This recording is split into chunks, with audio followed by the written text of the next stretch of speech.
Hey, I'm Lom. I'm the curriculum director here at YPrep Academy. We're basically a test prep company. We've been around for 10 years, and I've been helping different students from schools like ISB, Shrewsbury, BPS get into schools in the US or UK.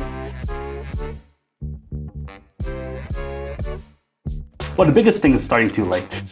Okay. That's probably the biggest thing. I've had parents show up right literally like the beginning of senior year, and they want to get everything done from like doing the SAT, working on their applications, and figuring out what type of side you want to present the student. And now at that point, you can only do so much at that point.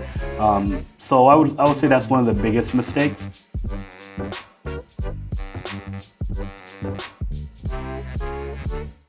Well, okay, normal person will probably start like beginning of your junior year, because you kind of want to at least be able to get rid of all of these standardized tests that you want to get out of the way. And then during the summer between your junior and senior year, you want to work on your admissions essays and trying to create yourself some type of persona and what side you want to present yourself.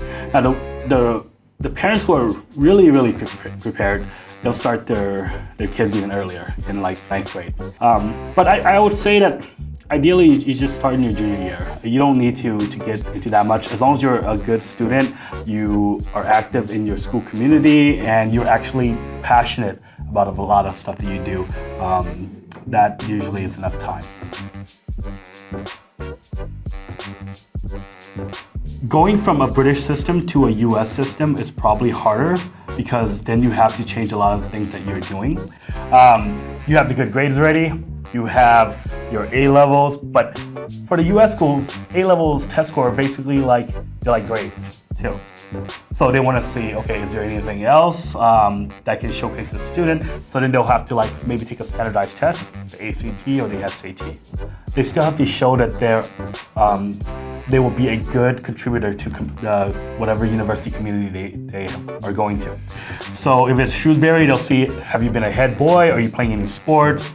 Have you participated in any other leadership position?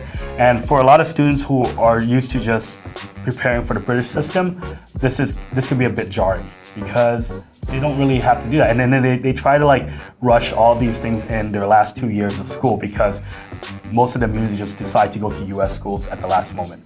And they've been preparing for British schools most of their lives in international schools here.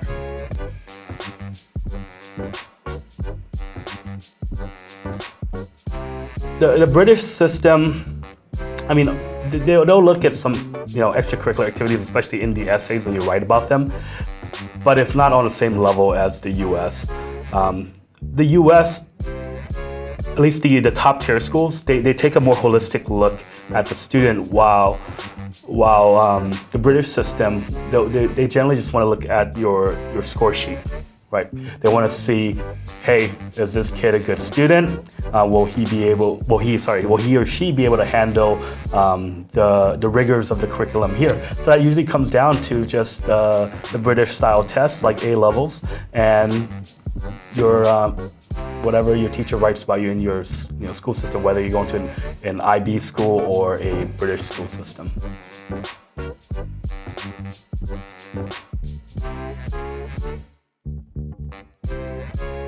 There are always a lot of ways to game the system, but at the very heart of it, and obviously I'm a little bit biased. I went to Yale for my undergraduate career, and I know the student body, and I loved it there. I think that at the very heart of it, a student just needs to be passionate, and to be genuinely passionate. Find the things that you are into. And it does not matter. You don't have to follow what other students have done. Don't say oh, I need to have one sport, one, tech stuff. I need to make sure that I'm the student body president. You don't need to do all of that. You find the thing that you are passionate about, and you get into it really hard, and you try to be very good at it. That's the most important thing. While at the same time, and this is the part that most people also need to have, you need to have a very high quality of everything else that you do, including that thing that you are passionate about. Yes, being passionate is not enough, but being passionate is one of the key metrics that actually shows up quite well when you present yourself through your essays, your persona, and everything else that you present to these universities. So I would recommend that. Ignore all the other stuff and just focus on what you actually like.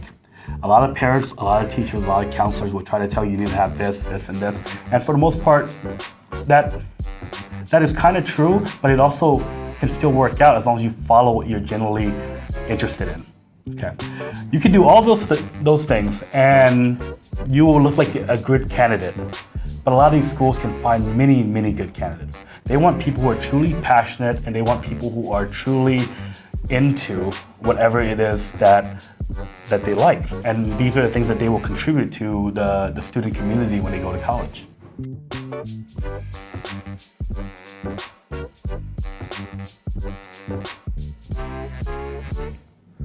You know, as someone who's an American, right, we grew up in a system where, yes, we have parents who look at their kid very closely.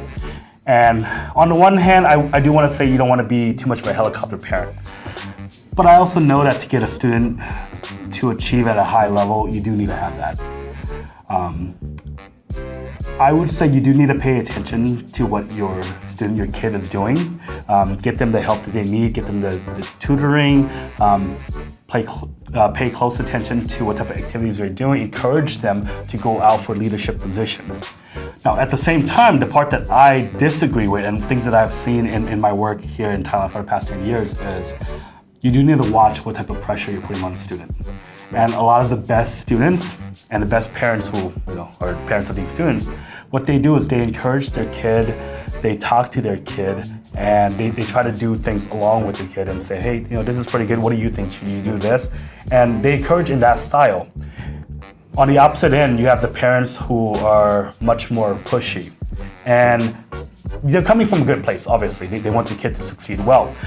But the type of way that they try to push on their kid creates a certain type of pressure. And I've seen so many kids break down over the years. And that part is a bit tough because I understand the type of pressure that they're under. And I don't think that's good for the student long term. Because at the very heart of it, and here's the very big truth, okay? It does not matter as much what type of school you go to. Yes, you'll have a certain advantage going to a big name school, but for the most part, if you're going to the US to study, you're in a good place already. You just need to go, apply yourself, do whatever you need to do, and then let that lead you to wherever you need to go in life. And for the most part, you'll be okay. And you have to forget that. And a lot of people forget that when they're in this insulated system, especially here in Thailand. They're like, as a student, I have to go to a big name school because my parents want me to. And as a parent, I got to make sure my kid goes to these Ivy League school, or else I'll look worse compared to my friends. And in the end, it does not affect the outcome of the student life as much.